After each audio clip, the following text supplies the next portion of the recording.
thought I would give you a few words on the series, the initiative that encompasses it.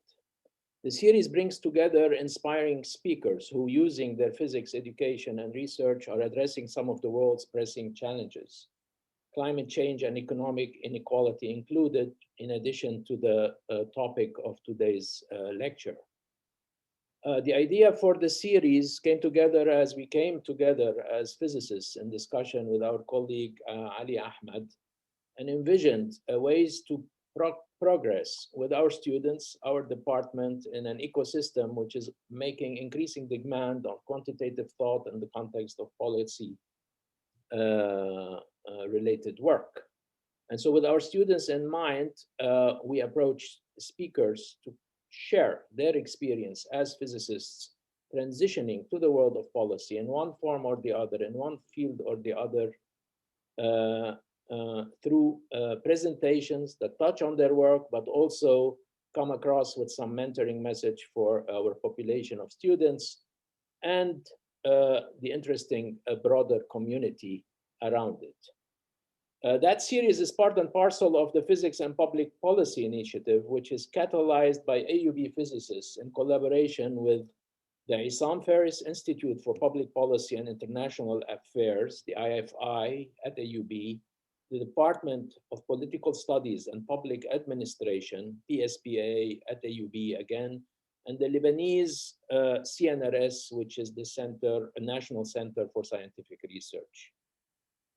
We are building in this initiative on long-standing rootedness of thinking about energy and policy at AUB, as well as interest within our department and a collaboration between the center and the CNRS around questions of complexity, risk, touching on local and regional risk driven by data, which is available to the Center for Scientific Research.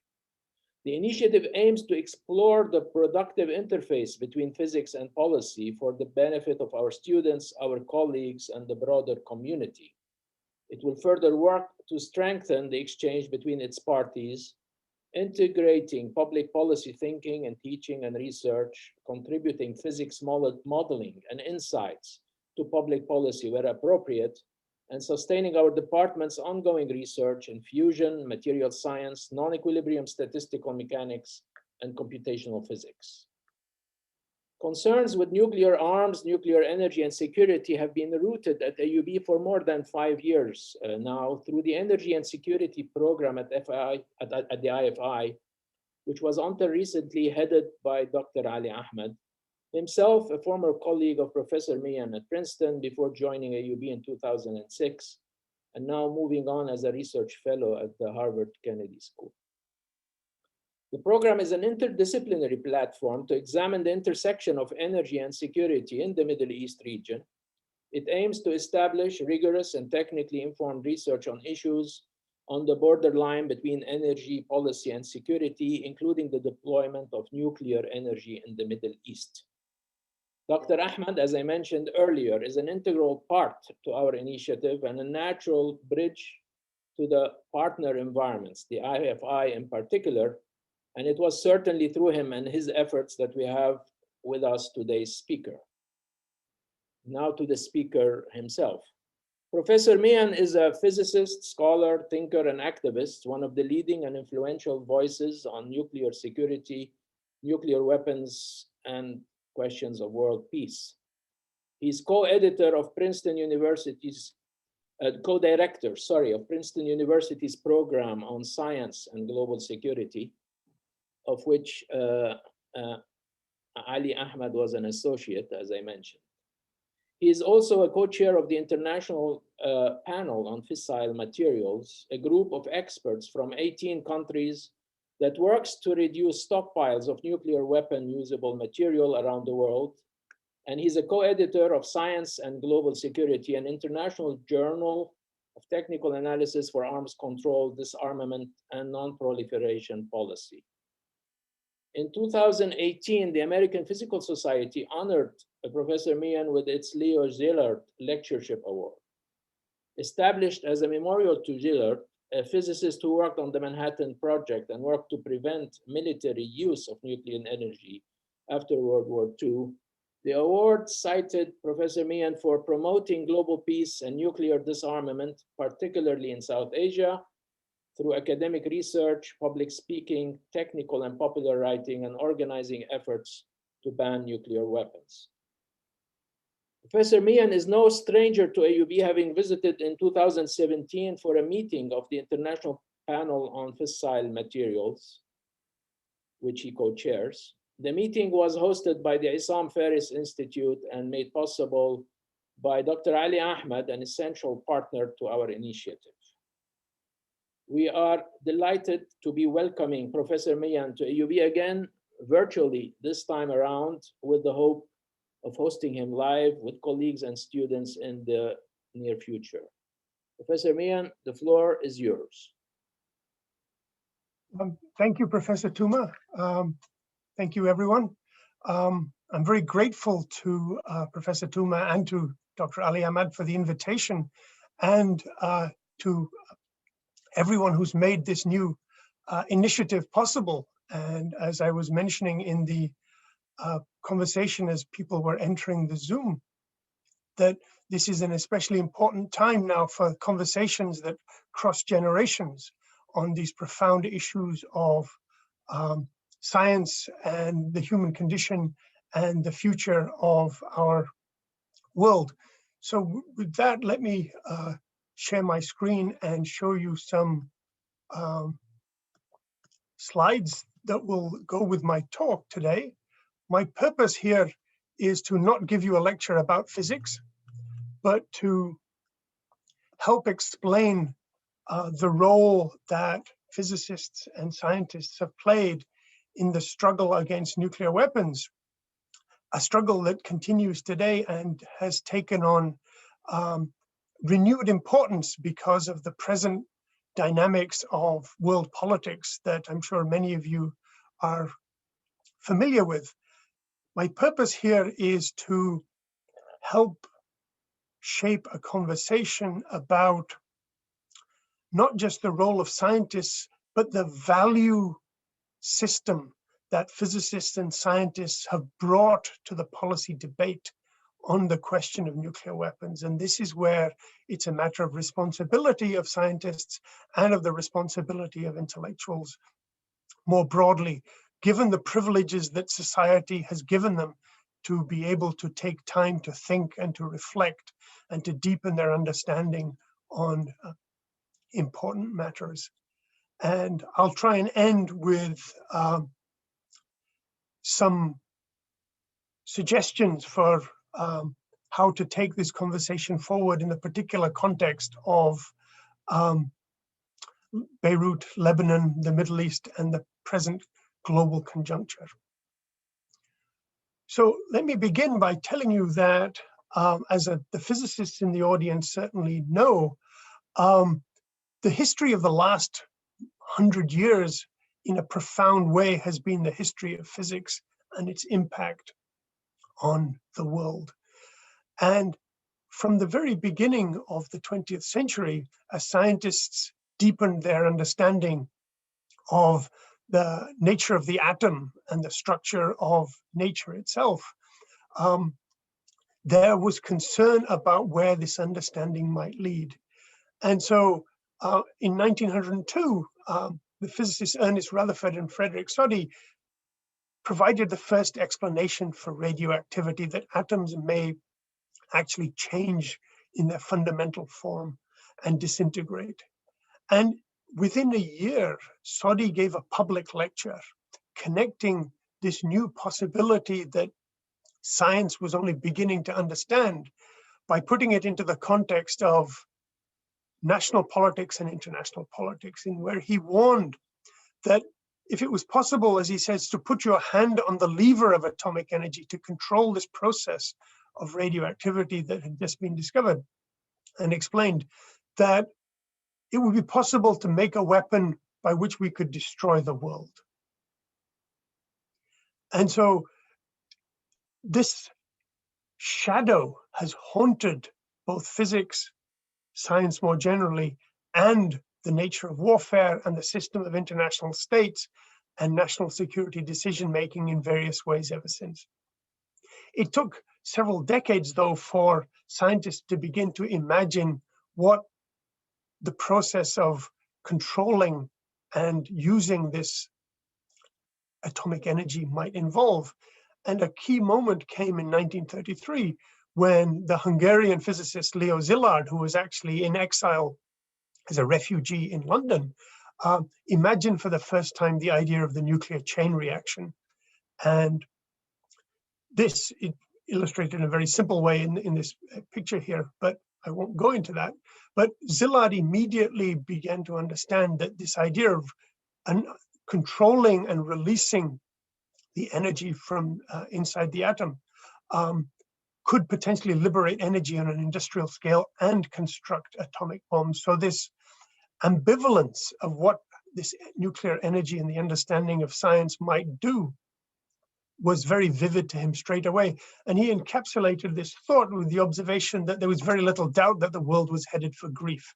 And there was good reason for this, given the actually existing geopolitical situation, and especially with the rise of fascism in Europe and the crisis of European colonialism and the recent experience of World War I.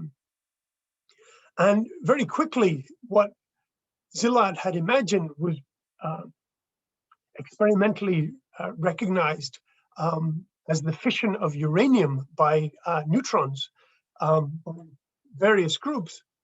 And in 1939, in September, the physicist Niels Bohr and John Archibald Wheeler, who were together at Princeton in the spring of 1939, provided the first explanation of this mechanism of nuclear fission, whereby a neutron can come along and strike a nucleus of uranium and cause it to break into pieces, and releasing more neutrons, which can then go on. And if there are other uranium nuclei close by, cause them also to fission, producing yet more neutrons. And so you have a runaway escalating chain reaction of nuclear fission. The day that the paper appeared in September 1939 on the mechanism of nuclear fission was the day that World War II began. And it became a race to weaponize this new understanding of physics and the nature of the atom. Now, physicists were on both sides of this process. There were physicists that became part of nuclear weapon programs, and there were physicists that engaged in an attempt to try and understand and explain the potentially catastrophic consequences of where this new science, in combination with nation states and the use of force and war in the world system, would lead. So Niels Bohr, who had explained fission only a few years earlier, and at the beginning of the 20th century had explained the fundamental structure of the atom, worked very hard to try and explain at the very highest levels of political leadership in Britain and in the United States about the dangers of keeping the nuclear weapons program that the United States had launched a secret from the wartime ally, the Soviet Union, fearing that there would be a post-war nuclear arms race, because he warned that this nuclear weapons program that the United States had launched with British involvement was going to produce a weapon that was far beyond anything that had been imagined before. And Leo Szilard, who had had the idea of the nuclear chain reaction only a few years earlier, actually worked on the Manhattan Project, as Professor Tuma mentioned.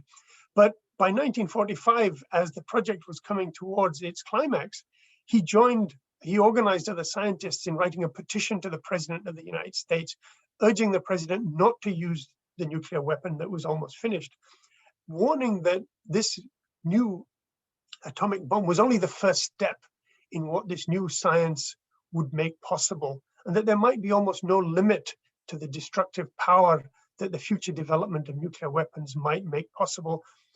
And he said that the cities of the world would be in continuous danger of sudden annihilation if this path continued to be pursued. And he was proven to be correct. The warnings that the scientists gave to political leaders was an act of conscience. It was also an act of policy engagement, but it also fell on deaf ears because of the different perception of political leaders about what weapons might mean, and especially what nuclear weapons might mean. And with nuclear weapons, we have a profound and detailed understanding, at least in the case of the United States, of the political decision-making and thinking that was at play. So on April the 25th, 1945, between noon and 12:45, the Secretary of War of the United States, what we would now call the Secretary of Defense, Henry Stimson, went to see President Harry Truman. Truman had just become president after having been vice president because the previous American president, President Roosevelt, had passed away. And so Stimson told Truman about the secret atomic bomb program. And even though that Truman had been vice president, he had not been told about the atomic bomb program. And Stimson told Truman that we are building the most terrible weapon ever known in human history. And we know this because Truman wrote it down in his diary, and the memo that went as part of that visit is in the record. Stimson told Truman that the world would be eventually at the mercy of this weapon and that modern civilization might be completely destroyed. So one can't ask for a clearer description of the stakes of the political choice that has been made to make nuclear weapons. But in April of 1945, the bomb was not finished, it had not been tested, and there had been no decision to use it. It could have been stopped at this time, given the understanding that the most senior decision makers in the United States had about what they were doing. They chose otherwise. They finished the nuclear weapon, they tested it. The test was in July of 1945. And for the physicists here, Enrico Fermi, the legendary Italian physicist who pioneered many of our understandings of fundamental physics, was part of the team that was working on the Manhattan Project. And at the time of the test, Fermi actually turned to his colleagues and said, let's make a bet whether this first ever nuclear explosion would actually set the planet's atmosphere on fire. In other words, they didn't know what the full consequences of this test were. It was an experiment, and the stake of the experiment, for Fermi at least, was the possibility that we might actually set the atmosphere on fire. They didn't. Scientists did take the bet. There were 21,000 tons of explosive power in this one explosion. One of the things that we've learned since then is that in this explosion, which was carried out in the United States, in New Mexico, the people who lived around the test site were not told that there was going to be a nuclear explosion. They were not evacuated from their homes. The test was a secret. And as a consequence, it's now been discovered in a report released by the US National Cancer Institute only last year, that as many as 1,000 cancers have already occurred or are likely to occur from radiation exposure from this test. So the first victims of the first nuclear explosion were actually Americans hurt by their country's own nuclear weapons program. After testing it, the Americans used it. They'd used it on August the 6th to destroy Hiroshima in Japan, and on August the 9th to destroy Nagasaki. When President Truman was told about the destruction of the city of Hiroshima by one bomb carried by one airplane, he said, "This is the greatest thing in history." Recall that only a few months earlier, his Secretary of War had told him that the future of civilization itself was at stake here. But what the weapon proved and what the world learned from the destruction of Hiroshima and Nagasaki was that it was now possible with one bomb and one airplane to kill an entire city. So the physicists mobilized again, and this time publicly, as opposed to petitioning presidents and trying to speak to leaders in private. Einstein, who was in Princeton at the time, launched what was known as the Emergency Committee of the Atomic Scientists, writing letters to physicists all over the world asking for money to begin a campaign, as he said, to carry to our fellow citizens an understanding of the simple facts of atomic energy and its implications, because he says in this public education of fellow citizens by scientists, in this lies our only security and our only hope, and that an informed citizenry will act for life and not for death.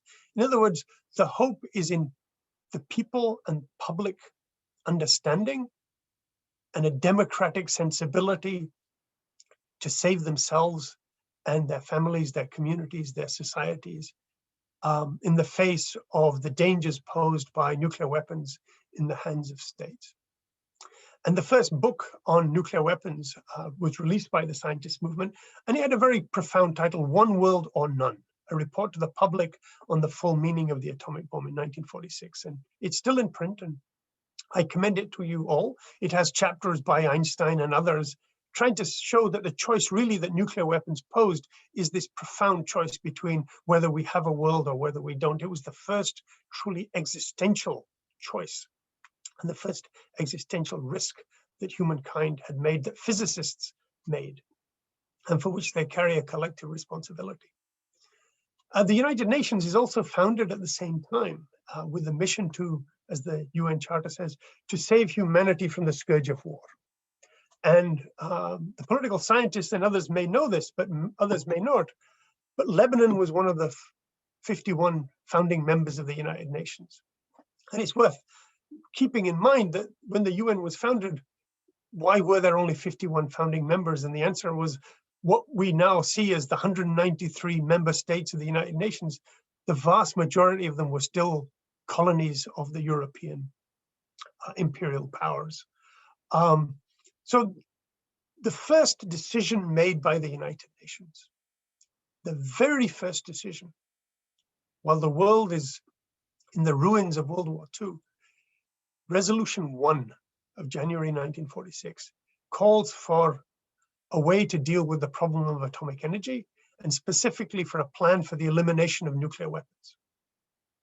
This has been the oldest challenge that the United Nations system has faced, and it is one that it has struggled with ever since. The Cold War, however, made sure that this effort by the scientists and by the United Nations became incredibly difficult to achieve. The Soviet Union followed the United States in testing nuclear weapons, and the US considered its options, and the political leadership asked its scientists from the Manhattan Project, could we build even more powerful weapons? Thermonuclear weapons, weapons that relied not on fission, but on thermonuclear fusion. And Robert Oppenheimer, who is the chair of this General Advisory Committee to the US government on these issues, said that the United States should not build thermonuclear weapons, what we now call hydrogen bombs. He said that this super bomb might become a weapon of genocide. I mean, remember, this is a physicist who's built the first atomic bomb. He says this new weapon that you're considering might be a weapon of genocide, and it represents a threat to the future of the human race.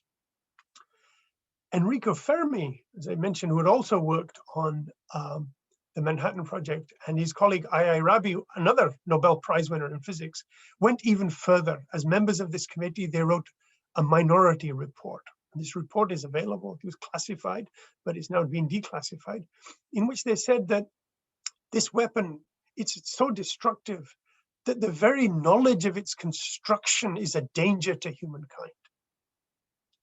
And it is necessarily an evil thing. And this is, profound language from the most important distinguished scientists that the United States had to advise them. And this advice was rejected. It was secret advice. It was rejected. The US began its hydrogen bomb program, and the first test came very quickly soon afterwards. And it was 700 times the power of the bomb that destroyed Hiroshima. And since then, thousands upon thousands of nuclear weapons have been built, and most of the 9 countries with nuclear weapons today have thermonuclear weapons. Niels Bohr tried again to mobilize the international community to think about restraint. And he tried to bring the scientists and the United Nations system together in this famous open letter to the United Nations. That science and technology has tied the fate of the world inseparably together, and that we do need to think about how to deal collectively with the challenge that science has provided, and that a key thing is dialogue and cooperation, diplomacy. Otherwise, we face fatal consequences for civilization. So, the scientists really struggled very hard. And the last part of the history part of this is that Einstein's last effort, just before he died, was with the British philosopher Bertrand Russell, who's also a mathematician, in the Russell-Einstein Manifesto, urging scientists to gather together to discuss science and world affairs and to intervene in the threat that nuclear weapon poses. And the model they have is that, as they said, not to be members of this or that nation or continent or creed, but as human beings. In other words, to put our collective human identity above nationalism in how to think about and deal with this challenge that nuclear weapons pose, because these new weapons, thermonuclear weapons, might put an end to the human race. This did lead to the creation of the organization that's known as Pugwash, which is a conference where scientists and others come together to talk about world affairs.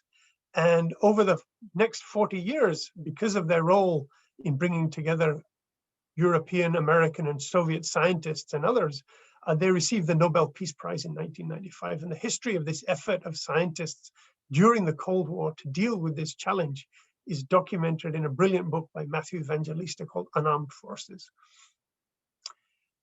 We now know, because of declassification of secret documents, at least one moment in the Cold War.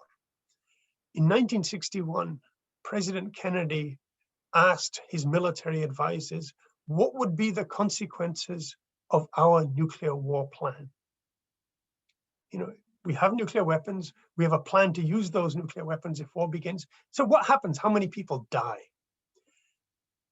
At the time, this was a secret, but it has been declassified, and you can read all about it in this amazing book by Daniel Ellsberg called The Doomsday Machine, because Ellsberg was part of the Kennedy White House and helped write the question that the president sent to his military saying, what would happen if we used our nuclear weapons according to our nuclear war plan? In other words, what are we planning to do? And this is the chart that came back from the US military to the president, that within 6 months, if you add up all the deaths, short-term deaths would amount to 600 million people. And that didn't include Americans who would die when the Soviets retaliated, people who would die elsewhere. This was the immediate short-term deaths, not including all the long-term deaths from the collapse of societies, radiation, fallout, and so many other effects. So 1961, the US, its military, its political leadership are planning for and know that they are planning to do this. This is the growth and evolution of nuclear weapons in the world from 1945, from the first one to today. And if you look to see where they were in 1961, there were about 20,000 nuclear weapons. So knowing that, what happens? The number of nuclear weapons increases to over 70,000 worldwide by 1986. Through a series of arms control treaties between the United States, the Soviet Union, and Russia, that number has come down dramatically, but we are still at the level of more than 10,000 nuclear weapons in the world today. And so knowing the consequences of nuclear weapons, knowing the consequences of nuclear war, was not sufficient in and of itself to limit the growth of nuclear arsenals. And it hasn't been sufficient to eliminate them. So let me kind of begin to wind down and just say that this is where we are today with the number of nuclear weapons in the world. And there are 9 countries with nuclear weapons. And this is a key fact that people do not pay sufficient attention to. Out of 193 countries in the world, there are only 9 with nuclear weapons. This is not the normal condition for states and governments to have nuclear weapons. there's enough nuclear weapons material. Not all of it was made for nuclear weapons, but material that could be used for making nuclear weapons for about 240,000 simple nuclear weapons by our estimate. 99% of this material is held by the nuclear weapon states, most of it by Russia and the United States. But thankfully, in most of these 9 nuclear weapon states, they've accumulated so much material that they've actually stopped making more. But production continues in Israel, India, Pakistan, and North Korea. There have been many false alarms of nuclear attack that have led to grave concerns about nuclear war beginning not by plan, but by accident.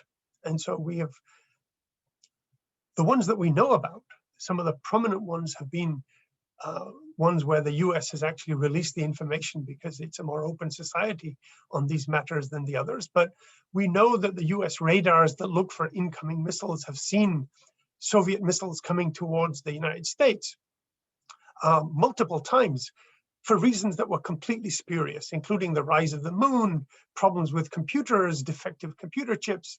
And we know a little bit about Russian and Soviet experiences also of mistaken identification of signals that the country was under attack and they should prepare to retaliate. In the case of the United States, we know that the plan is that once the radars and the satellites see incoming missiles, the president will have less than 15 minutes to decide, is this a real attack and should we retaliate? Because in that time, if there are real missiles that are incoming, then they will have arrived in that 15 minutes and there'll be no more time then to make a decision. So literally at any given time, we're 15 minutes away from a false warning, triggering a crisis about should nuclear war begin by accident. We've also deepened our understanding of the effects of nuclear weapons because of scientific advances.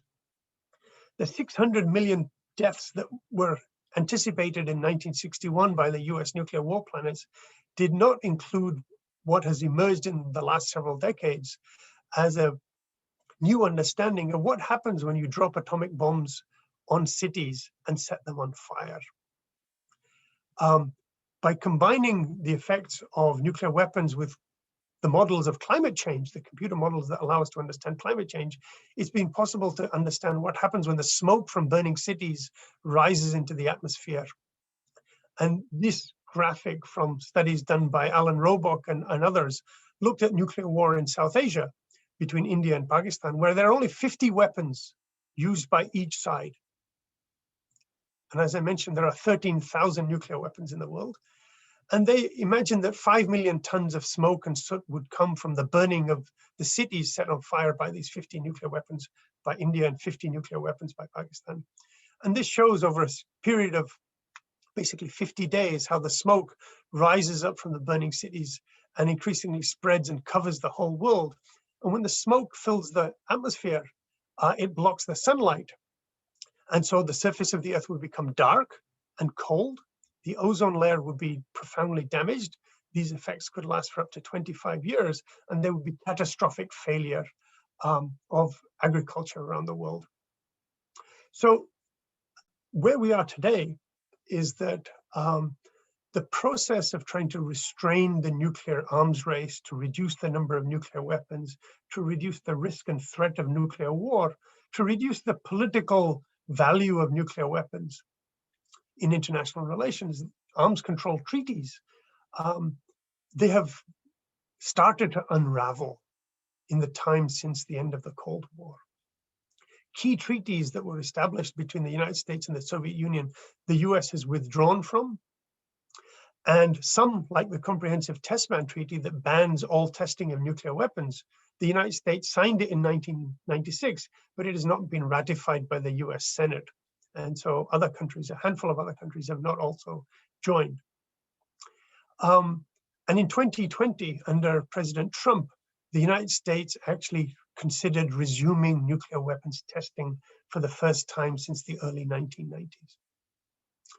And the last remaining treaty between the United States and Russia that limits the size of their deployed strategic nuclear weapons was going to expire earlier this year, but President Biden, upon taking office, agreed with Russia to renew it for 5 more years. But this is the only treaty that now limits how many deployed strategic weapons they have. It doesn't limit how many total weapons they have, only how many are deployed and counted in a particular way. And the United Kingdom announced just recently that it is increasing the size of its nuclear arsenal from 180 to 260 weapons. And China has been increasing the size of its arsenal slowly over the past decade. And the US believes that it may continue to increase it over the next decade. So we are at a pivotal moment where the gains that were made at the end of the Cold War in reducing and limiting nuclear weapons are coming undone, and we face a new era of new nuclear weapons for the foreseeable future. All 9 countries with nuclear weapons are modernizing and expanding their nuclear arsenal in various ways. The US plan, about which we know the most in part, calls for spending $1.5 trillion over the next 30 years to replace all the existing nuclear warheads, all of the missiles, all of the bombers, and all of the submarines that carry nuclear weapons. And these systems will last for many, many decades once they are brought into service. And we know from the present ones that they will last 40 or 50 years at least. And so given that it will take 30 years to bring these weapon systems into deployment, we're talking about a new generation of nuclear weapons that will be in service, at least by US planning, at present levels, almost until the end of this century. So this is the challenge that we face today. The good news is that in 2021, the new United Nations Treaty on the Prohibition of Nuclear Weapons entered into force. It's supported by 122 countries at the United Nations. It has been a huge achievement by the non-weapon states of the world to organize themselves despite the enormous pressure from the nuclear armed states to say we do not want a world with nuclear weapons, and we will not accept it. And so this new treaty makes it a legal obligation for a country not to develop, test, produce, manufacture nuclear weapons. It also forbids the use and the threat of use of nuclear weapons. So the majority of the countries in the world have decided that the policy of nuclear deterrence is illegal under this treaty. And it says that countries with nuclear weapons that join the treaty must get rid of their nuclear weapons through a verifiable time-bound plan. So the contest over the next decades will be between this vision of the world, of a world finally free of nuclear weapons, and the effort by the 9 nuclear weapon states to keep their nuclear weapons as a core element of their national military strategy and as a source of power and threat and coercion in the world. So where does that leave Lebanon? And this is where I'll stop. So many of you may know, or should know certainly, of Sir Michael Atiyah, the very famous British Lebanese mathematician, who was given an honorary degree by AUB, I think. So Michael Atiyah was president of Pugwash, as I mentioned, the organization that emerged out of the Einstein-Russell Manifesto of 1955. And so he was president of Pugwash for 5 years. And one of the things he said was that the aim of totally eliminating nuclear weapons no longer seems an impossible dream. And in this, working towards this goal, scientists have a unique responsibility.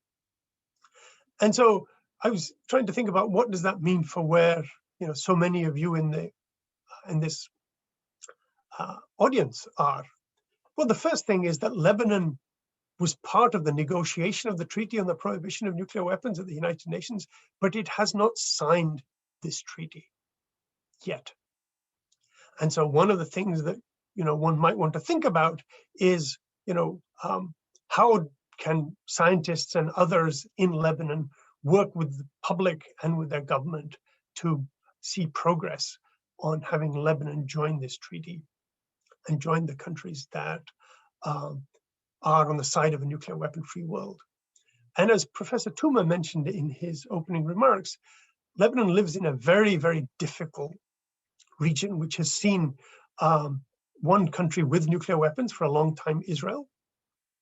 And efforts to develop nuclear weapons in Iraq, concerns about nuclear activities and a nascent nuclear weapon program up until 2003 in Iran, secret nuclear weapon activities in Syria and in Libya, and concern about where Saudi Arabia and Turkey's leaders see themselves with regard to nuclear energy and nuclear weapons in the future, especially if Iran develops nuclear weapons.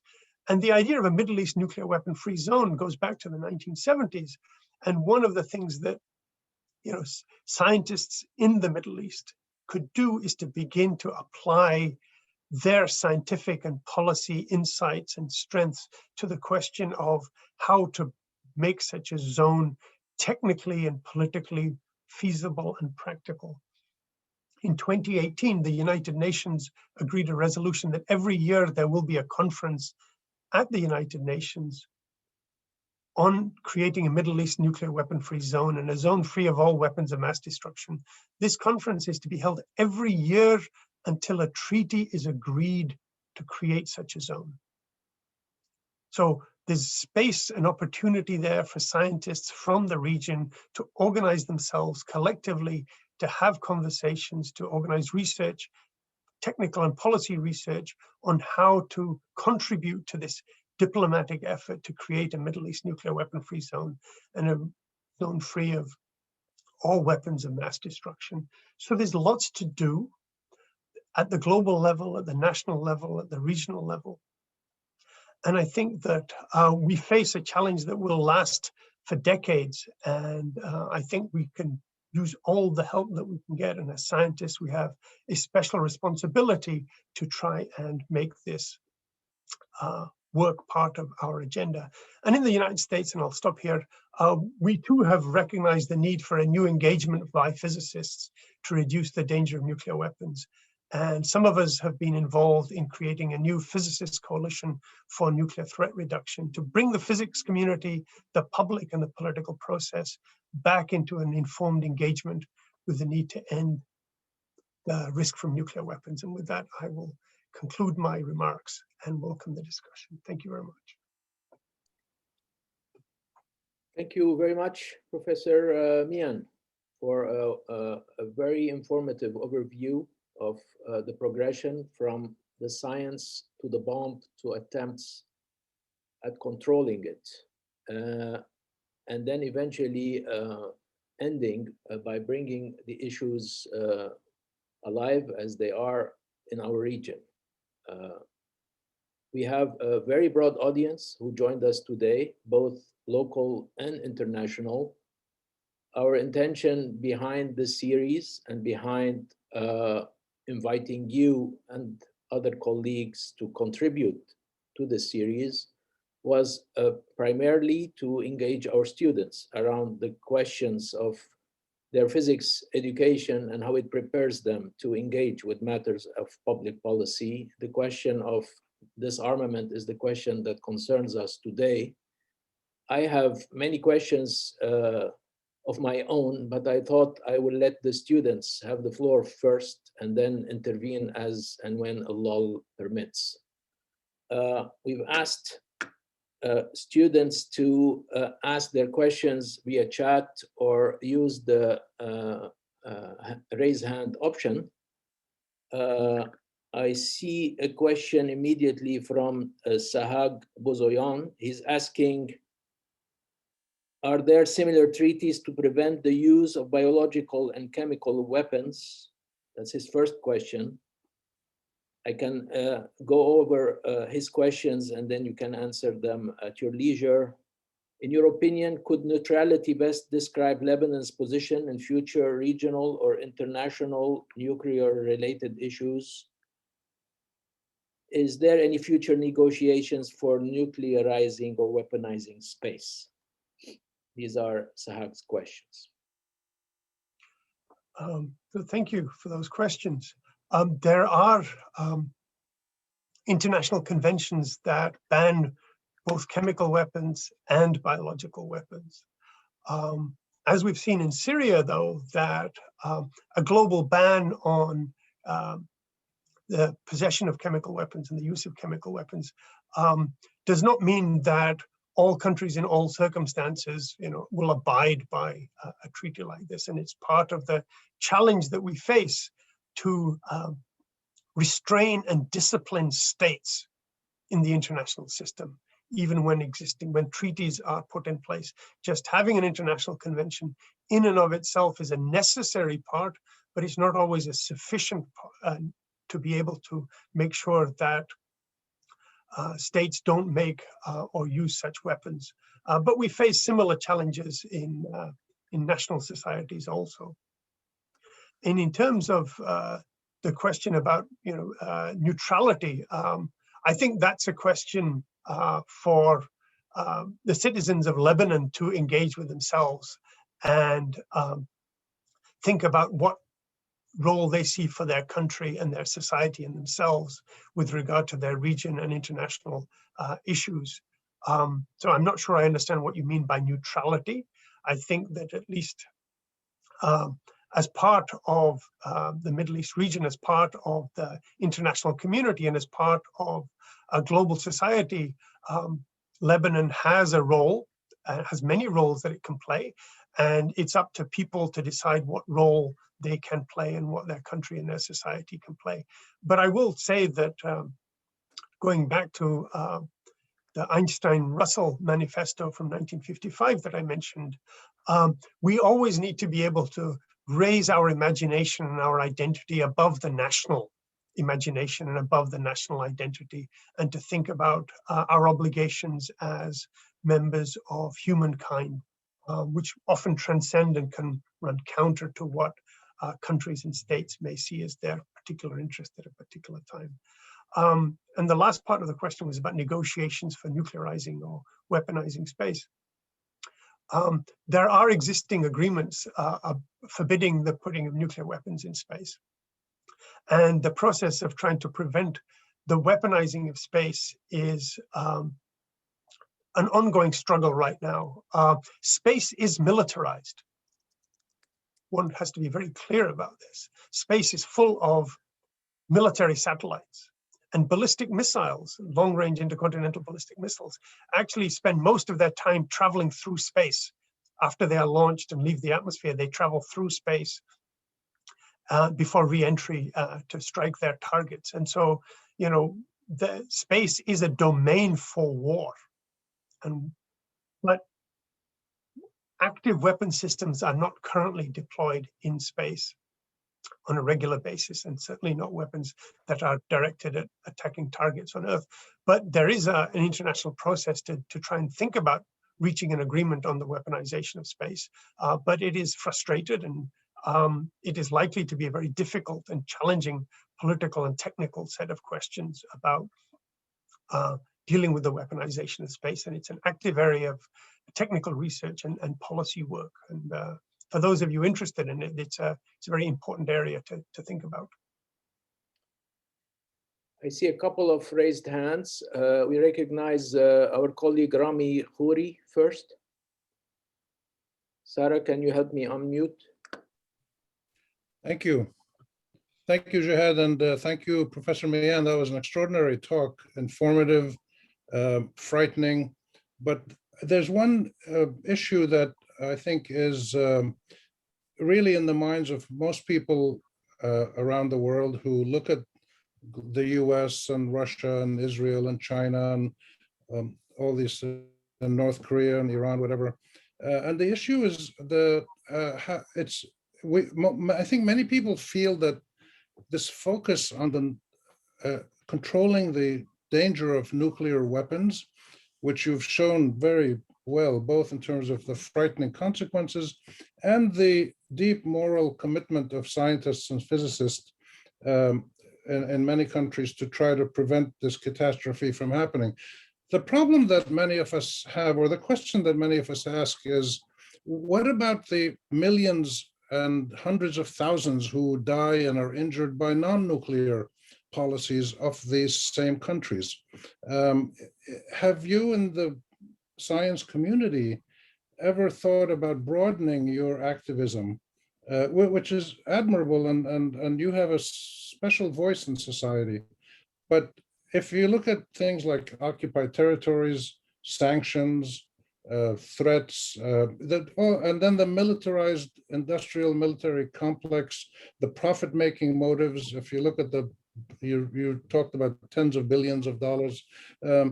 Is there a possibility that you could have more impact if you were to form a coalition with other people in society around the world who looked at not just the nuclear issue in isolation, but at other examples of political policies and action that leads to much wider scale of death, destruction, and suffering? I know that's a complicated question, but it's hard to separate the technical nuclear threat from the reality of mass suffering that's happening for non-nuclear reasons.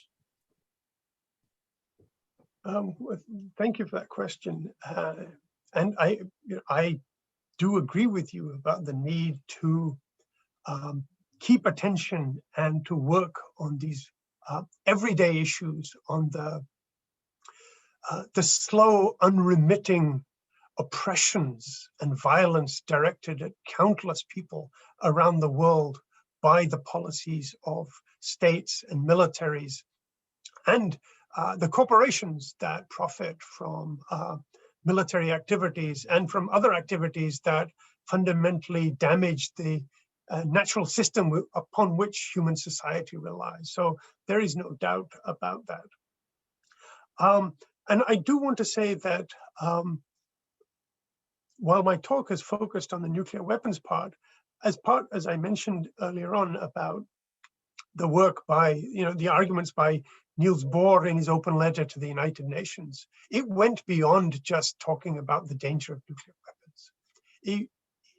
He was arguing about a fundamental need in a planetary society to deal with all of these interconnected issues.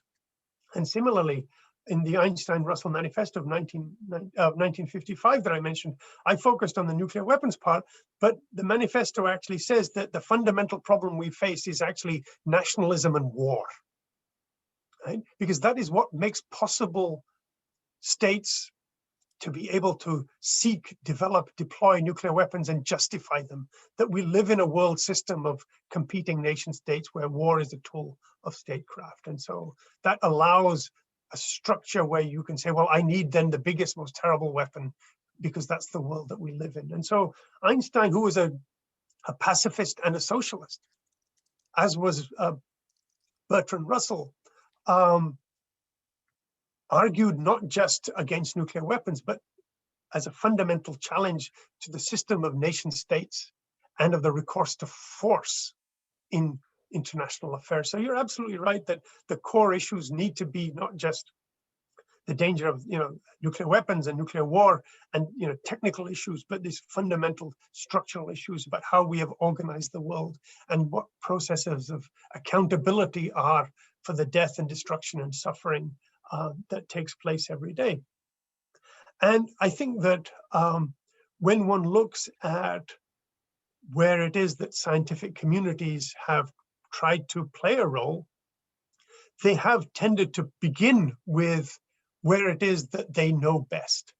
It's very hard for me as a physicist to be able to sit in dialogue with political philosophers and sociologists and environmentalists and say, look, you should all be quiet and listen to me while I talk to you about environmental damages or world order or how to deal with these profound questions. I think one has to be humble about what is it that one can bring to the debate, but I certainly believe that we need to be at the table where these discussions take place. And we need to bring the issues that we can best understand to everybody else and say, this is how we understand them. So please explain to us how you understand these other issues. And perhaps together we can find a way where we can make progress collectively. And the Pugwash movement deals with many of these issues. And just by way of an end to your answer, is that one of the organizations that was started by the first atomic scientists at the end of World War II is the Bulletin of the Atomic Scientists, which has been an effort ever since the 1940s to try and create a platform where these debates can be had. So for many years, even though it's called the Bulletin of the Atomic Scientists, it focused on nuclear dangers, but now it also focuses on the dangers of climate change. It focuses on the dangers of new emerging technologies. It focuses on many of the other dangers that we now live in and face in the world. And when they set their doomsday clock, how close we are to the possibility of catastrophic collapse of our world, there are now many more factors than nuclear war that are included in the setting of that clock. So I think the scientific community is beginning to catch up with the kind of imagination that comes more naturally to many other people. But this cosmopolitan collective understanding of the challenges we face in occupations, in sanctions, in war, in coercion, in force, in the denial of fundamental human rights to women, to minorities, religious, ethnic, and so much else around the world. All of this is part and parcel of this collective struggle to make a better world. Because as they said, it is one world or none, but that one world has to be a world that is fair and just and equal for all. Thank you. We recognize a question in the chat, and then we go back to those who raised their hands. So Tamam Nakash is asking, how do countries possessing nuclear weapons justify stockpiling hundreds of them when only tens are enough to destroy the whole of the planet? The process of justification evolves. The arguments that countries give for building their first nuclear weapons are often not the same arguments they give for keeping their nuclear weapons. And as time passes, those arguments continue to evolve. So there's no one set argument that is used that you can point to how do they give them. And they give different reasons. And so there's no one answer to your question. But ultimately, if there is a shared structure that underlies the justifications of nuclear weapons, at one level, all of the 9 countries that have nuclear weapons begin from the claim that their nuclear weapons are a defense. Even though the first nuclear weapons were used against a helpless Japan by the United States at the end of World War II, that history now teaches was on the verge of surrender. So there was no need for any military strategic reason to use those nuclear weapons against Japan. So what we know is that the use of nuclear weapons that has taken place in wartime was not about deterrence. Deterrence was invented after the fact to justify saying, well, we are under threat from others. They have potentially more force. Ultimately, it comes down to that we are not prepared to lose in our competitions and our contests with others without the cost of that being catastrophic. Even though we know that no one will win a nuclear war, we will not accept defeat. Death, yes, but not defeat. So this idea that you will basically destroy yourselves in the process of destroying your enemy underlies this core commitment to nuclear weapons, that in some way this will change the calculus of potential conflicts.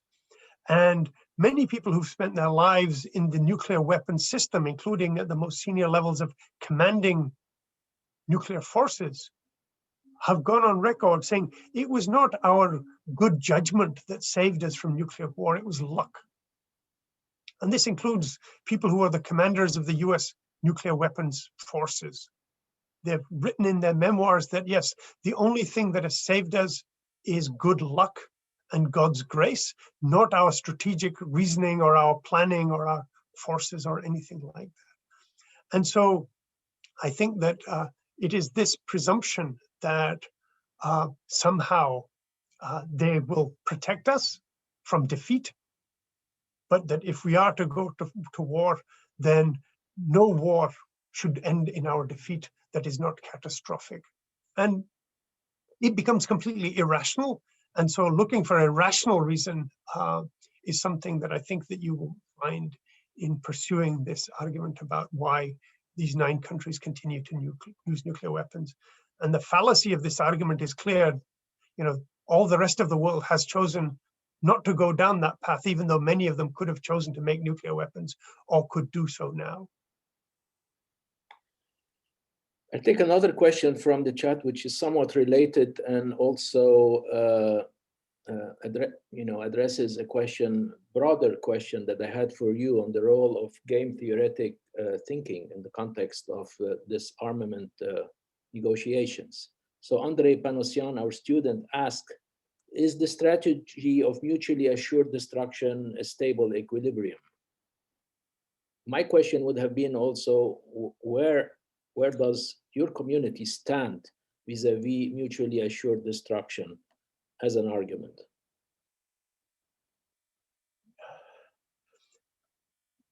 There is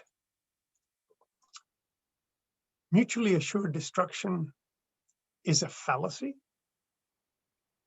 And the idea of its stability is based on no evidence whatsoever, and actually a failure of judgment and analysis. Let me give you a simple reason for such a blunt answer.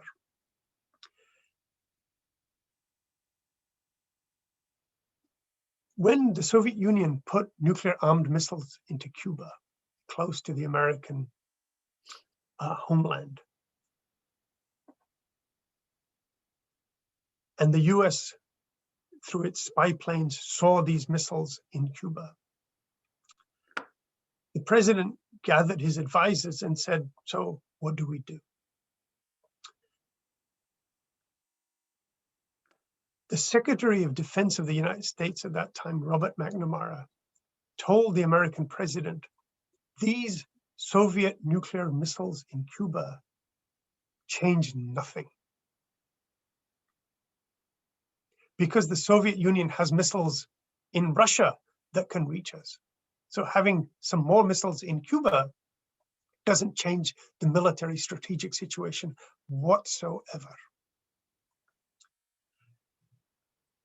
The military leadership told the President of the United States, this changes everything and you have to be prepared to go to war and destroy these missiles in Cuba. President Kennedy agreed with his Secretary of Defense. So what you have is that you have a Secretary of Defense who says, this doesn't matter. This is a political problem, not a military strategic problem. The military leadership says this is a military problem and requires the possibility of war. We should just attack these missiles and destroy them. So who is right about the equilibrium here? And what equilibrium are we talking about? Kennedy decides an intermediate path to try and force the Soviet Union to withdraw the missiles from Cuba, including threatening nuclear war, even though he's been told that the missiles change nothing. And now we know that within the leadership in the White House at that time, there were differing judgments about what is the risk of nuclear war as part of the strategy we are running now in contesting the Soviet Union over Cuba. President Kennedy is believed to have held the view that there was a 50% chance of nuclear war. And as I mentioned in my talk, he was willing to run that risk, knowing that 600 million people might die if nuclear war breaks out and the US launches its nuclear weapons, not counting the Americans who might die. What he didn't know, and why this equilibrium was not stable at all, is that the Americans knew that there were some kinds of strategic nuclear weapons on Cuba. What they didn't know is that there were short-range nuclear weapons in Cuba that the Soviets had put there, and that if the Americans had gone forward with the plan that the military wanted, which was to invade Cuba and destroy the missiles, they would have been met with battlefield nuclear weapons that they did not know about. And to compound that, the Soviets had nuclear-armed submarines just off Cuba, and the American ships that were trying to blockade Cuba at that time were dropping bombs to make the Soviet submarines come to the surface. they did not know that the Soviet submarines had nuclear weapons. And we now know from the historical record that in at least one of those submarines, there was a debate between the commander of the submarine and one of the other officers, that as the Americans are dropping bombs on their submarine, he says, we will not give in, we will use our nuclear weapons and sink an American battleship. And the captain of the Soviet submarine prepared to launch nuclear-armed torpedoes against American battleships. The captain of the American battleships did not know that the Soviet submarine had nuclear weapons. The United States did not know that their captains were dropping bombs on these Soviet submarines that were carrying nuclear weapons. So at what level does the equilibrium hold? Nobody can actually see all the things that are actually playing out in the real world at all the levels that actually determine when and how war will begin.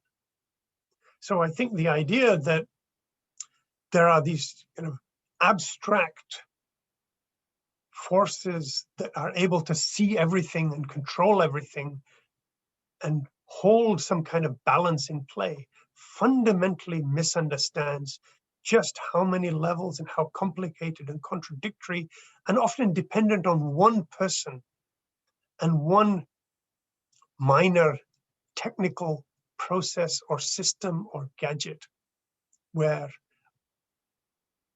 something opens or closes, something fires or doesn't fire, something is understood or misunderstood, can spiral through this system of unbelievable complexity and lead to war and nuclear war. And so the fact of the matter is that when you look at actually existing instances, there is no evidence that anything as simple as mutually assured destruction or as calm as a stable equilibrium is actually in play. History teaches almost exactly the opposite, which is why, as I mentioned, people with actual military experience commanding nuclear weapons in the real world on a day-to-day basis have gone on record saying that we have been fortunate that we haven't had nuclear war, not because of any equilibrium or rational decision-making.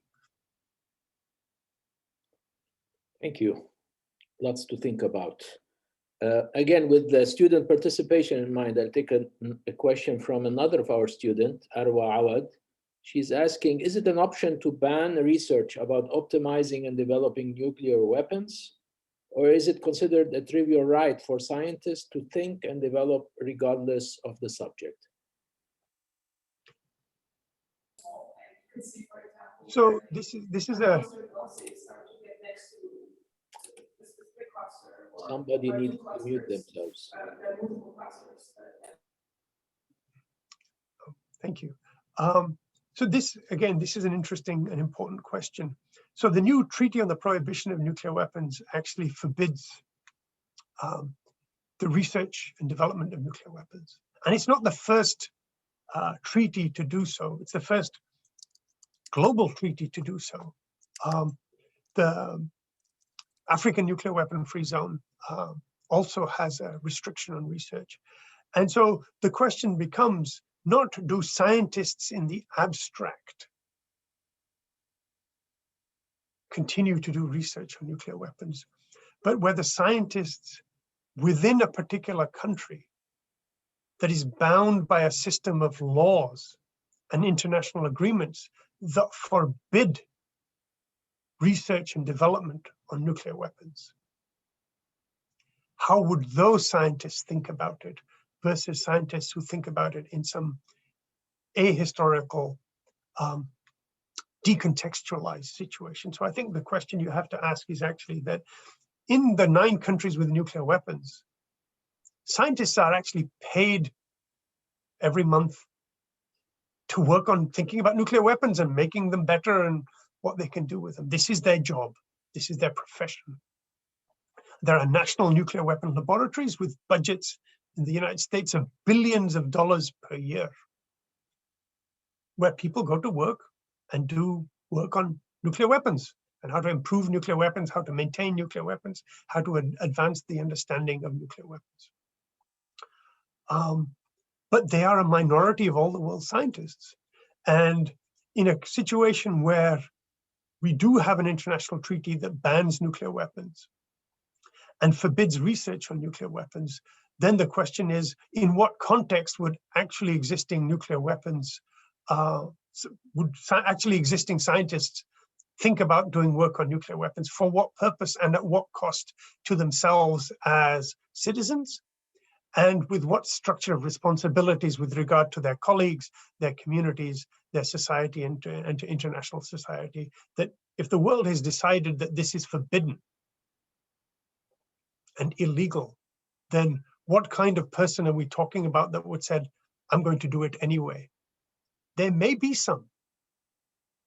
But then the question is, are we dealing with isolated individuals who have issues with actually existing society and authority? Because that is not going to be a path that leads to a nuclear weapon program, because one person by themselves writing equations on a blackboard or doing calculations on their laptop is not going to be able to mobilize the resources that it takes to build an entire nuclear weapon. Right? You need to make materials, you need to have so many other capabilities and capacities and resources.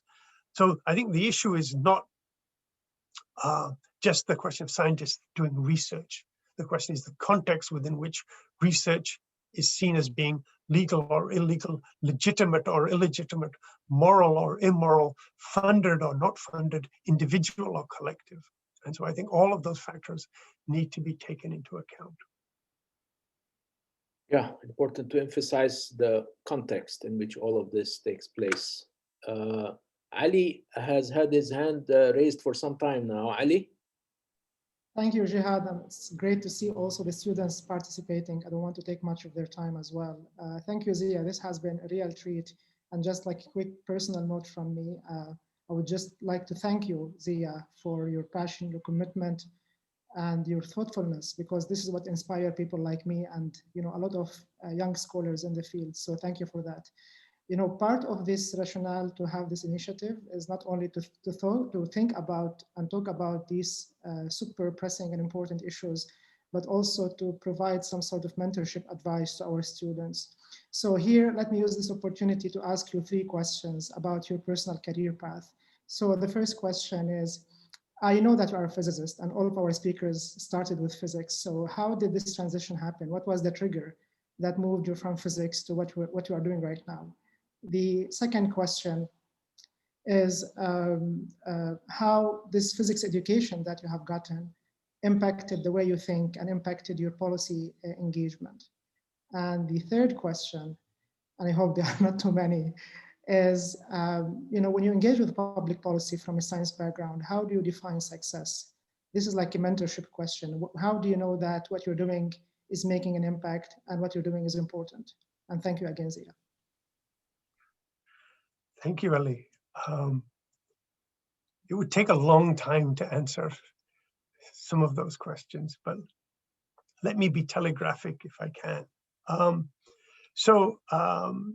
Yes, so I am a physicist, and my path, like that of everybody else, is determined by where I am at a particular time and what's going on in the world around me. So for me, the context was created by the fact that in the late 1970s and the early 1980s, President Reagan launched an intensification of the Cold War against the Soviet Union. And this was the days where people were talking about the neutron bomb. This was a nuclear weapon designed in a way that it would produce enhanced radiation effects that would kill people, but not destroy property. And there were cruise missiles, new kinds of weapons programs. They were talking about putting certain kinds of new weapons in space. And there was an enormous international protest in the United States, in Europe, around the world. People were concerned about the prospects of this nuclear arms race and the risk of nuclear war. And I was an undergraduate studying physics, and people would just come to me and say, look, you do physics. you know, what is all this nuclear weapons stuff? You know, this neutron bomb, cruise missile, Star Wars, I mean, what is it? And I would say, they don't teach that in the physics classes, right? I can tell you about, you know, quantum mechanics, I can tell you about, you know, nuclear physics, I can tell you about, you know, thermodynamics and statistical mechanics, but they don't teach you about nuclear weapons. They don't teach you about cruise missiles. They don't teach you about all of these other things. So, but they said, but you know, what is it? So you try and educate yourself because it's a question that is actually in play in society. And so my first mentorship thing is that when you see protest, pay attention, even if not on your cause or something that you understand. Pay attention because something is happening that people feel compelled to challenge. Try and understand what that is, because if you don't understand it, then there is part of something that is going on in your society and around you that as an informed, active, engaged citizen, you're missing out on. So if you see a protest and you're not in it, stop them and ask, what are you protesting about? What is the issue? You know, ask, what does this mean for me? How do I see myself in response to this? And one should adopt the same policy with regard to what governments say and do. You know, don't let it pass you by. You're not a passenger in your society. You're an active participant in your society. And what social movements and NGOs and activists do is that they provide a context where society has the opportunity to ask itself questions.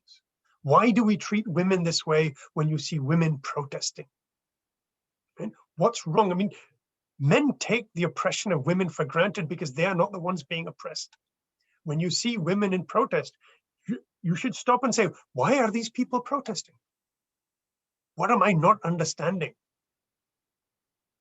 The fact that people find themselves for all kinds. So for me, it was peace activists protesting about the danger of nuclear war. And you have to ask the question, so is there a real danger? What is this danger? What is all this stuff that they're complaining about?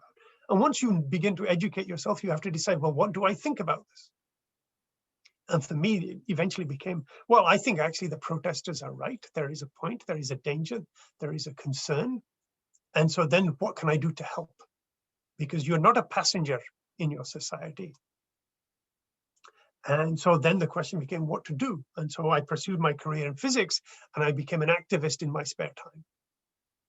Until eventually, you know, by good fortune, I had the opportunity of a position at Princeton where I could combine my commitments to addressing the danger of nuclear weapons with my training in physics to apply some of those technical tools to these questions of how to shift the policy process and the public understanding of nuclear weapons away from where we are today to a world free of nuclear weapons. And so the other part of it is about, you know, how do you know that it makes a difference? You know, and in one sense, you don't know that it makes a difference, right? Because the difference is something often that is to be decided by other people. And a difference can often be made just by doing what you do. The example itself makes a difference. So one of the reasons for picking up this particular way to tell the story of scientists as intellectuals and the struggle against the bomb is that many of the physics students will think about, oh, well, yeah, you know, I read about Einstein, I read about Bohr, I know about Fermi, you know, it's in my physics books. But they've never stopped to think that these people were also citizens. They were political figures. Einstein wrote essays on being a pacifist, on being a socialist, on all kinds of things. They were engaged in their society in many directions. And so having that genealogy of your discipline, that these were real people, not disembodied carriers of ideas in the way that we present them in the books. Right? They were real flesh and blood human beings struggling with the questions of their time.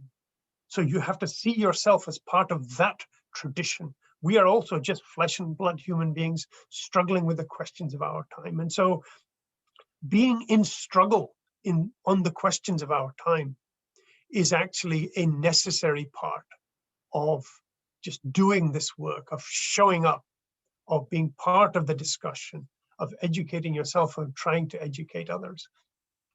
And eventually, broader processes will decide whether it makes a difference or not. You know, I mean, Einstein and Bohr and Szilard and all the people that I mentioned were not to know where we would be 50 years later with a treaty on the prohibition of nuclear weapons, supported by 122 countries. So, you know, things beyond our control decide often what makes a difference, that it's not for us to know. What we can do is to try and do the right thing where we are in the circumstances that we find ourselves as best we know how. I thought we'd take stock of where we have come and see what your constraints on time is, because judging by the questions, we're happy to go for another half an hour. So how are things like on your end? I'm available for another half an hour. Okay, and so it's a treat for us to have you, so we might as well take advantage of it. Another question from a graduate student, Layal, graduate student of physics. Layal? Yes, thank you. So as you have mentioned, Dr. Mian, the use of weapons, especially nuclear weapons, is mostly under the claim of self-defense or as a means of threat or power or pressure. So can we speak of disarmament in an isolated context without actually forming initiatives against land exploitations and this continuous power seeking, which seems to be mostly the root of the use of weapons? Because personally, I feel like disarmament is far-fetched, especially given the reality in the Middle East region. So what's your opinion on that matter? Excellent question. It is an excellent question. Thank you for that question. I think that it's worth keeping in mind that the justification that a state and its leaders might give is intended for public consumption. Right? Actual military plans and so on may have other functions as well as the one that is stated. So we know that even though countries claim, the 9 countries with nuclear weapons claim that their nuclear weapons are meant, as they say, as a deterrent, as a defense. They use their nuclear weapons as a shield behind which to act coercively against others. We know that they run unbelievable risks in their conduct. We know that in the process of testing and deploying and making these nuclear weapons, they contaminate people, planet, even within their own countries. So there are harms that are done in many ways that are not captured by this notion that, yeah, these weapons exist for this purpose. But the ultimate question that you're getting at, you said, disarmament is unrealistic. It is only 9 countries out of 193 that have nuclear weapons. And that matters. Because if the pursuit of military power as part of defense is a necessary expression of statehood, of being a country in the world system that we actually live in, then one would reasonably expect a lot more than these 9 countries to have nuclear weapons. And once upon a time, other countries did have nuclear weapons. And every so often we see countries have tried, including in the Middle East region, as I mentioned. Israel has nuclear weapons. Iraq tried to make nuclear weapons. Iran had a nuclear weapon program up to the early 2000s. Libya went down that road. Syria went down that road. So one can't be of a view that, no, of course, states are, not going to try and pursue these kinds of things if they think they can under the setting that they found themselves in. But I think the issue is that the vast majority of states choose not to go down this path. And so the processes that lead to decisions about pursuing nuclear weapons often have more to do with specific leaders at specific times in specific settings. It's a mistake to generalize these into kind of structural factors that are always at play in all countries at all times, which is what general principles can lead you to misunderstand. So I think that there's really a much more detailed conversation that needs to be had about why at particular times, particular leaders and particular institutions in particular countries chose to try and pursue a nuclear weapons path. And we also have to keep in mind that some countries actually then gave them up. And the Iranian example is actually a very interesting one in that where Iran shifted from having a secret nuclear weapon program to try and develop nuclear weapons capabilities to saying, look, we will restrain our nuclear program, right? It's hard to imagine that Iran could not have successfully completed its effort to develop nuclear weapons if they had decided to pursue a strategy like that adopted, for example, by North Korea. Okay? They certainly have the technical capability to be able to keep going and to develop nuclear weapons and arm nuclear missiles. I mean, North Korea has done it. Other countries have done it in the past. So Iran certainly has the technical capabilities to do that. It has the financial and industrial resources to be able to pull that off. And yet what we saw was that a change in Iranian leadership led to a change in position and a willingness to negotiate restraints and restrictions on nuclear activities to allow inspections and a variety of other factors for various reasons. And so I think that the more cases that one actually looks at in detail, I think the harder it becomes to make these generalizations about what it takes for countries to pursue nuclear weapons and what it takes to disarm. I think that we have to actually be much more specific in thinking about it. And I'll end with this one observation, that even in countries with nuclear weapons, there is never a consensus. Right? People have forgotten that, where we are now, that in 1985, 1986, in part in response to this huge public protests around the world and some degree of enlightened leadership in the Soviet Union, President Reagan of the United States and General Secretary Mikhail Gorbachev of the Soviet Union met at a summit in Reykjavik in Iceland and agreed that they should actually work to abolish nuclear weapons. Right? The president of the United States and the leader of the Soviet Union agreed, yeah, we should abolish nuclear weapons. And Reagan said, yeah, we should just get rid of all ballistic missiles. And Gorbachev actually proposed a plan to do so. What happened was that when Reagan left the negotiation with Gorbachev and told his advisors, yeah, we've agreed to abolish nuclear weapons, they said, oh, you can't do that. So what we face, actually, it turned out, was deeply entrenched institutions that have grown around nuclear weapons in the countries with nuclear weapons. Right?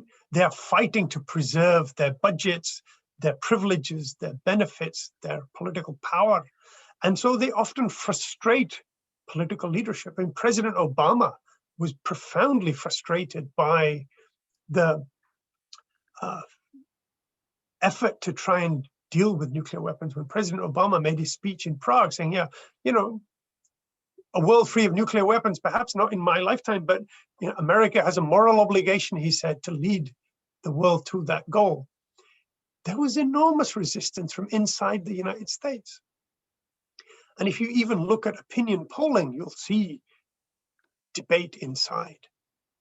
But what you will find is that despite the debate inside, in the United States, opinion polling, even as recent as last year, found that 60% of people, whether they are Democrats or Republicans or independents, the three main strands of public opinion on most matters in the United States, 60% of them in the United States, whether they are Republican or Democrat or independent, actually support a world free of nuclear weapons. And so you think, well, you have enlightened leadership in President Obama and to some extent in President Biden, you have 60% public support. So what's the obstacle? Why can't we get to disarmament? And the answer is, it's everything in between. Right? It is the structures of the nuclear complexes, of defense departments, and of the intellectuals that make the case for nuclear weapons and nuclear deterrence, of the military contractors that profit from all of this work. And yes, the state of the outside world, geopolitical competition. People say, well, it's not the right time. China is rising.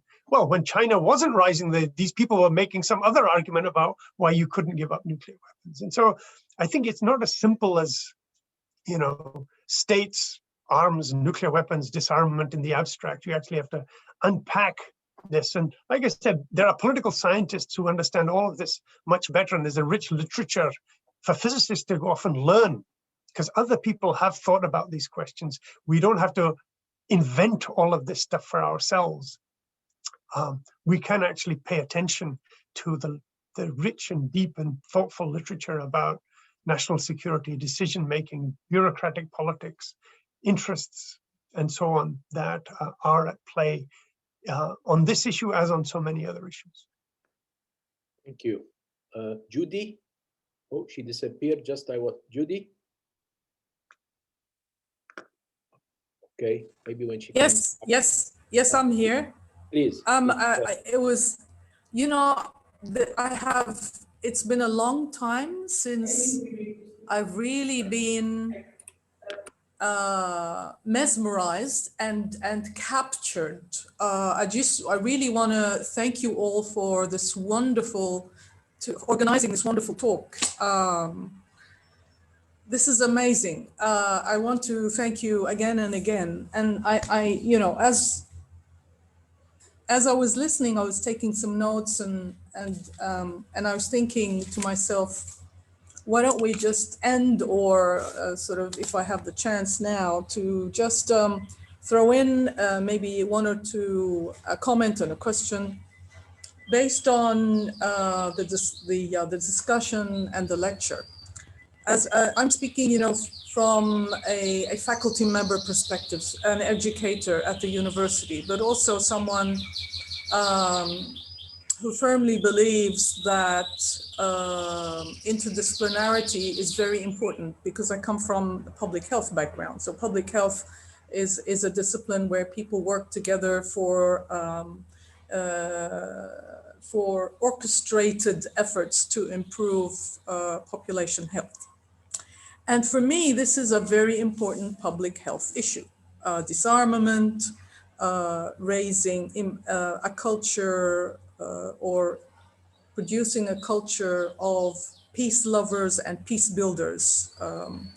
And so to reach a stage where you have our students and the future generation at least sensitized to the important role that they can play in disarmament, peace building, going against extremism, and becoming global citizens, because we are no longer in an era where we can just think about ourselves and localism. So I was wondering if we could, Dr. Mian, just have a few thoughts, given that we also have faculty members in the discussion today. How can we as faculty members instill this or sensitize our students, or as a university? Could we as a university create a space where this kind of discussion happens, maybe through integrating these very important ideas throughout our courses? I mean, I could easily see Arabic studies, I could easily see English, I could see mathematics, I could see public health, I could see biology, integrating these ideas in their certificates, in their teaching, in their courses. So, you know, just some thoughts on that in instruction, but also maybe through student clubs. How can the university contribute to raising sensitization for future generations, for them to be able to do what we are supposed to be doing beyond, you know, just getting a degree where they can work? Thank you so much. Thank you. Thank you for the kind words and for the terrific question. Which does, you know, get to the core of our actual practice. And I think that, let me begin by saying that in my own experience, and you know, there are others who may know better, but in my own experience, I've always been struck by the fact that we don't know what will work. And this is partly, I think, a consequence, I think, of my training in physics, and you know, other physicists and others in the room may share or not share this, but it was always driven by the fact that there are things that we don't know that we can try and understand, right? So the presumption is to recognize that I don't know, but that it's possible to know. And I think that from the intervention, organizing, action side of this, the resonance that I found is that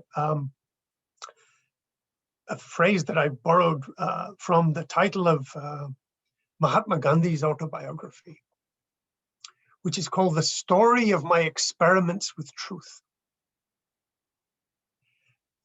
I see what we try and do as an experiment. We don't know. If we know the answer, then you know, you're not going to learn very much. And I'm not for me to presume to know the answer to what may or may not work with students at AUB, given the conditions that everybody's in. So all I do is to think about, you know, let's try, right? Let's try experimenting. Let's try every kind of initiative that is available to us, given the constraints that we're in, including questioning those restraints about what's possible. And see what works and learn from that. We improve our own understanding. Sometimes we fail. And so the second part of it is realizing that you can get it wrong, right? That it didn't work is not a matter of despair. It's just part of the commitment of trying to do things and to be willing to learn. And that if it works, great. Then you try something else so you can learn some more. And the process of making a difference is a process of learning, not a process of revelation where somebody knows the answer. And if only you knew, then it would all work. We're doing this together. And I think it is in this recognition that, you know, we're stepping forward together, and you know, we're going to stumble, and sometimes we're going to fall, and then we just have to keep going. And so the last part of it is that with regard to students in particular, I think that modeling for them the kind of engagements and interactions and commitments that we want them to be able to recognize as possible is a key part of how we can actually do this. We have to let them learn by watching us learn and do, and creating opportunities for them to participate as you said. So I think that if we're going to have interdisciplinarity and all of these things and bring these issues in various ways of responsibility, accountability, commitment to our pedagogy, to our teaching, then we actually have to see that, let the students see us doing that ourselves, right? And so, you know, in my own experience, I've actually found that having faculty seminars where you actually have faculty from diverse backgrounds struggling over a sustained period of time to explore their joint understanding, where it's not one person saying, we know this, let me teach it to you, but that we're all trying to understand this together from our own different perspectives. And having students watch their professors struggle to understand and engage with each other on this helps them realize that it's not that we don't know, but somebody else already knows, right? It's that everybody's trying to learn together, and that in that process of learning together, there's a lot of joy to be had. And but you have to work at it. It is work, it is a discipline after all. And watching people who they see in their classroom as so knowledgeable and so assured and so confident in their knowledge and understanding, engage each other from a position of humility can actually be quite an eye-opening experience for students to realize actually they're just like us.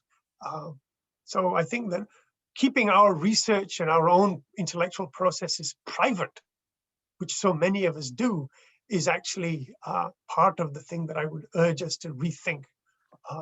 So that would be at least the beginnings, I think, of how to think about this in my own experience. Thank you, Judy, for joining the discussion and for your question. It certainly speaks to what we had in mind, humble effort, our own attempt at an experiment with truth, if I may add. I don't promise that we will be producing peace lovers out of it, but we certainly will open up the space for multidisciplinary discussions in the course of our exercise. And I'm very excited to have kicked it off with this beautiful exchange. We have one more question, maybe two, one from Sergey and then Sarah. Sergey? So thank you. I apologize for this question. It's a lot of problems with moral around this. And it's always possible to bring this to complete absurd. So suppose we build a just and happy society on this planet with no conflicts, then we don't need this weapon. Right?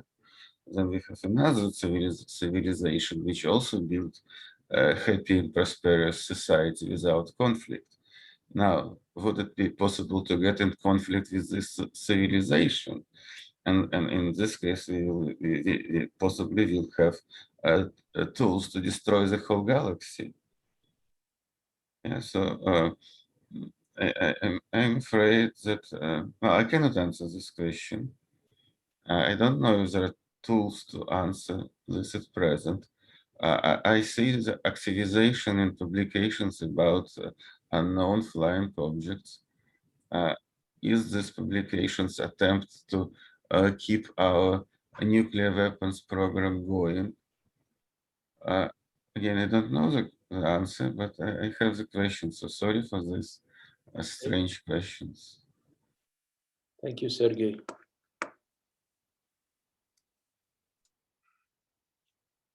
I'm not sure how to begin to answer that question. I think that He was not sure either. yeah. So let me just make two observations, and then perhaps we can move on. And I apologize. There is a recent book by Daniel Dudney, a political scientist, called Dark Skies, that deals with the question of human expansion into space, you know, colonizing other planets, building bases in the moon, and so on. And he asked the question, so what is the politics that will go with human expansion of our planet? It's a profound and challenging book.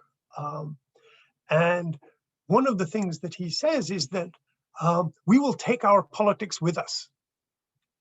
as we expand into space. And so he explores a variety of things that happen about what happens when you have, human settlement on the moon and on Mars and asteroids and all these kinds of things, and asks the question about what resource scarcity and distance and identity creation does. He also asks questions about the use of force and war. And I think that ultimately his conclusion is that we should leave space alone until we've figured out how to get on with each other where we are. And I think that, so he calls for a return to focusing our attention to the human condition and to the one planet that we do have. But this question about, the future, I'm not in a position to be able to claim one way or the other that, a perfect world is possible. I'm not saying that, and I don't mean to say that. All I'm saying is that there is a struggle to be had to try and move the world and people as they actually are to a better understanding and engagement with the challenges that we face today, and the idea that there are specific things that we can actually do that address the risks and dangers of actual everyday life for people. So I don't mean to begin with the end of some utopia and project backwards to where we are. I think we begin with actually existing people in the world as it actually exists, and try and move outwards as best we can, without any knowledge or certainty that we will succeed, that we will prevail, that we will build this perfect, just world. But the struggle to try and achieve that actually allows for people to explore their better nature and to build better institutions and to develop capacities that can actually help reduce the dangers that, and the sufferings of actually existing people. And so I think that's my way of thinking about this, not whether we have to deal with some hypothetical situation in the future, but let's deal with the world as it actually exists, as we find it, and try and move it as best we can in a way that reduces the danger and the level of suffering and harm that people have to endure for so many reasons. So I don't know if that answers Sergei's question, but it was a very difficult question.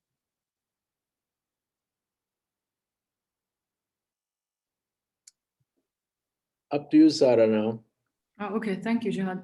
Thank you, Professor Mian, for the thought-provoking talk. And I've written my question in the chat, but I'll just ask you in live. As it's a follow-up on Andrea's question on the idea of this mutually assured destruction.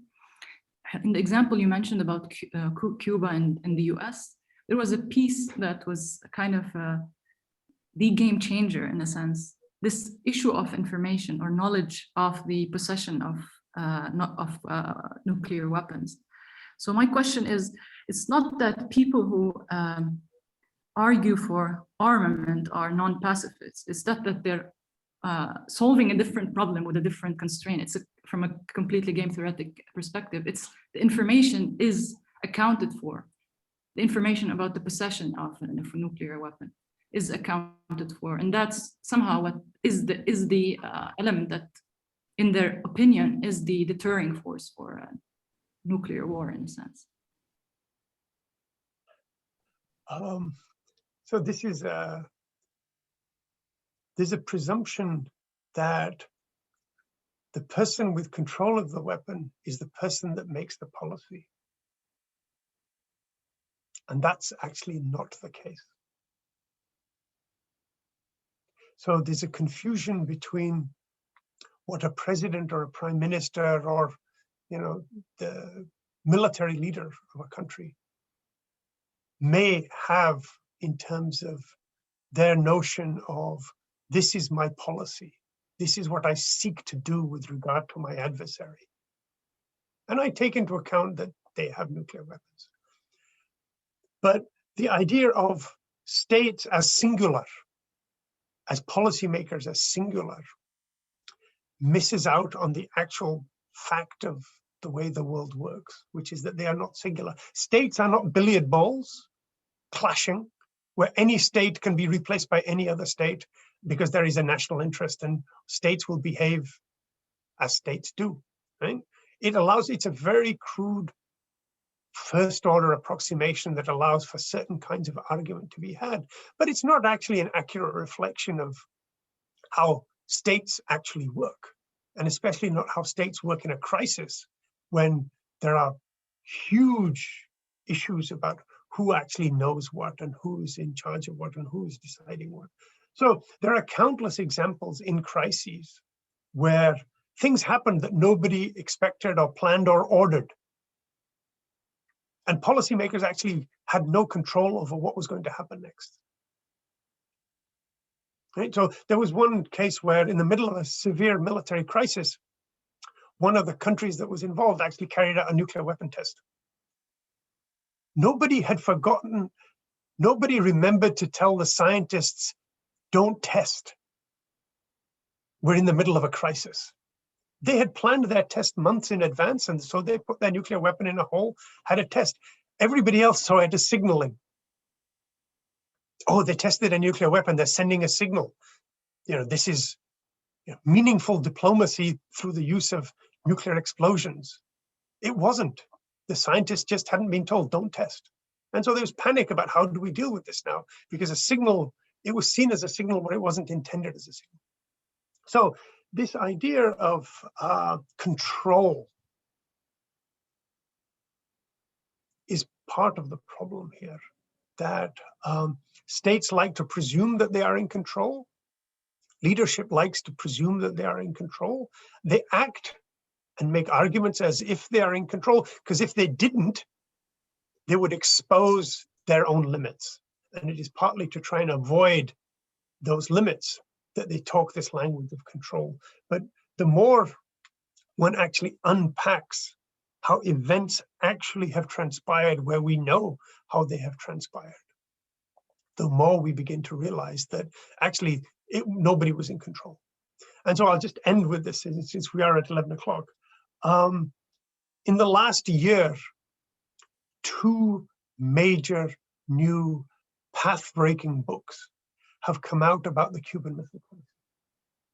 The Cuban Missile Crisis is in 1962. And these books are explaining and bringing into public view information that people hadn't known, including the people that were involved in the crisis at the time. To the point where many years after that crisis unfolded, there was an effort to bring together Russians, Americans, and Cubans to talk about decision makers. So what happened back then? And the records of those conversations are amazing to read, where you see secretaries of defense and generals saying, you did what? We had no idea.